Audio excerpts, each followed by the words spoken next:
Multifandoms. Ever heard of those? If you have not, go look it up. Sad multifandoms edits. I don't think anyone has spoken about this before, but you heard it here right now. The first, blah blah blah, possibly. But it's not to show off or anything, I'm just trying to relay the facts. But you can relate yourself with these multi-fandom stuff, right? I know I can, especially with how life is nowadays. Those angry edits, sad edits and all these pain edits, multi-fandoms on YouTube or wherever. I relate more with the sad, and also the Peaky Blinders segment, happy or sad? Sad. Okay, I told you, but I'll break your heart. Already broken. And then there's another show, I forgot the name, but he said, I'm not angry, I'm in pain. And the guy was arguing with his brother or something. You weren't there for me. I was blah blah blah something. Yeah, multi-fandoms. That's why I talk about it. It's a good outlet, in case maybe you want to feel something, you don't have a person by your side. Maybe AI is not enough. All this artificial stuff is not enough. Even yourself is not enough.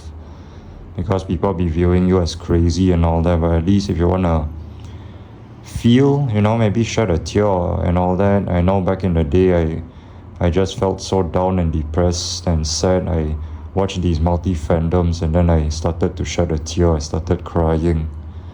Not the actual crying, maybe almost there, I almost crossed over the threshold.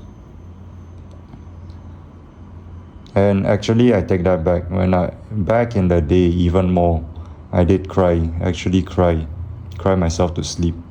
And then as the years went by, I started to shed tears, not crying. And after that I just shed a little bit of tears. And then now I just internalize everything and I feel it on the inside. But I don't shed any tears because what is there to cry about? Crying over spilled milk and all. And yeah, I know I sound like a freaking toxic person, like some people's parents. Why are you crying?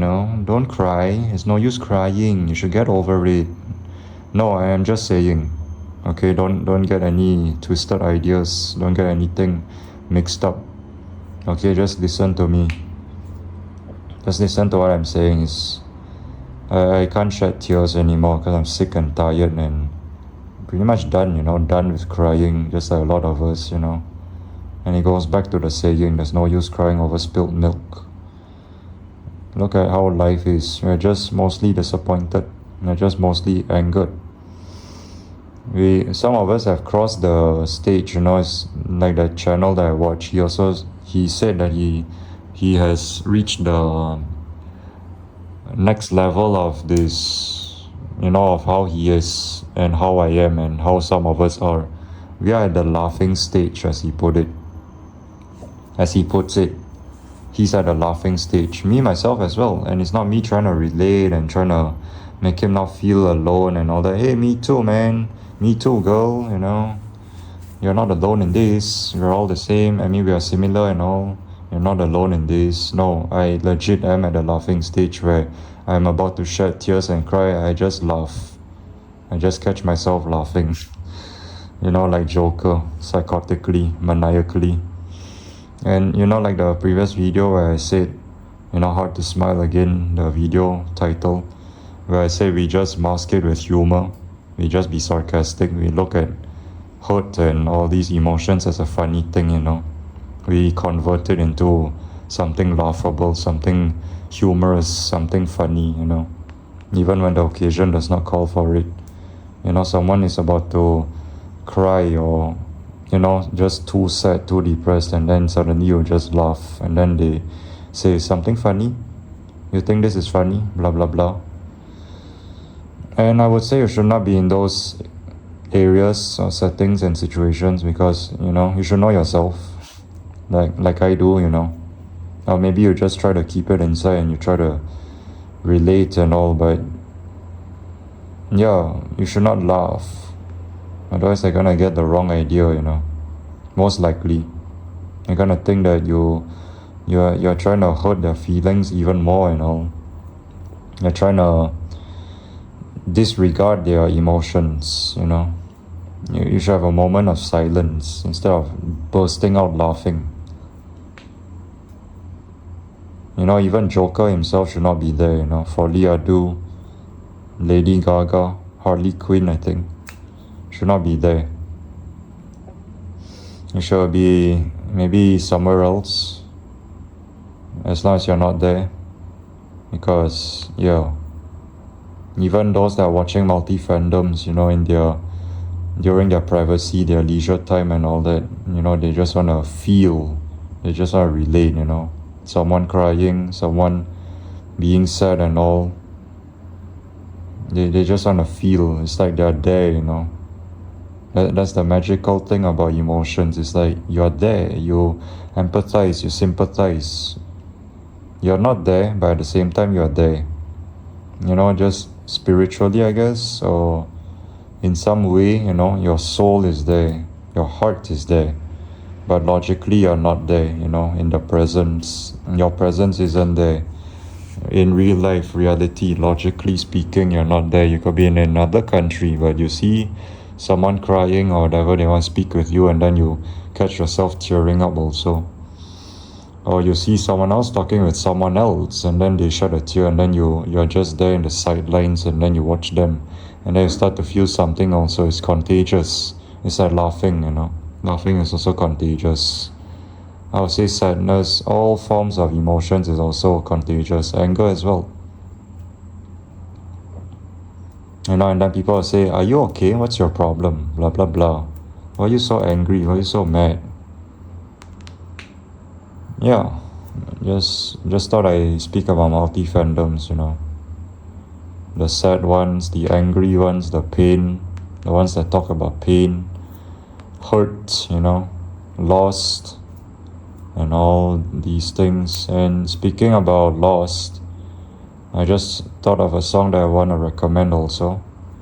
Bad Omens, I don't know if you heard about it, but it's very strong and intense, this song that I'll be recommending. Crawl, yeah, CRAWL, crawling on all fours, crawl, Bad Omens, Crawl. You can go listen to it, you know. If you feel hurt on the inside, if you want something to relate with, it's a good song, you know. Those of you that have really intense, strong emotions, you know, like myself. But those of you that are like light-hearted and all that, then maybe you won't really feel that song. Maybe you like it, but you won't really resonate with it. But those of us that are very intense in emotionally, yeah, we will definitely relate with it. So do give it a listen. Bad Omens, Crawl.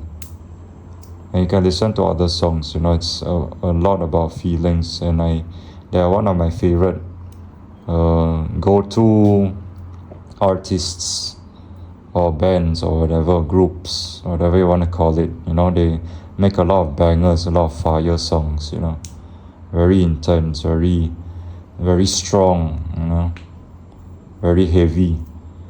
But I resonate and I feel, you know. I wish I could play it, you know. Maybe you can listen to it together, but you know, YouTube copyright and all. So just listen to it for yourself. And maybe you can leave it in the comments, you know. What do you think? If you don't like it, it's fine. If you like it, that's good. Yeah, Multifandoms. Multifandoms is an interesting thing. Whoever invented it, kudos to you. Credits to you, you know. Genius, you know. You're an inventor of our time. Or maybe it's been made a long time ago, and then someone just brought it back to life or something. I don't know. But I would say it's probably not youngster, I mean like the millenniums or boomers or something, baby boomers like that. Yeah. If you go look it up also, if you don't know Multifandoms, it's MULTI, multi, FANDOMS, is one word joined together, Multifandoms. Yeah, that's all my talk about Multifandoms, you know, approaching 10 minutes. Yeah, thanks for listening. Signing out now, beyoudoyou. Adios.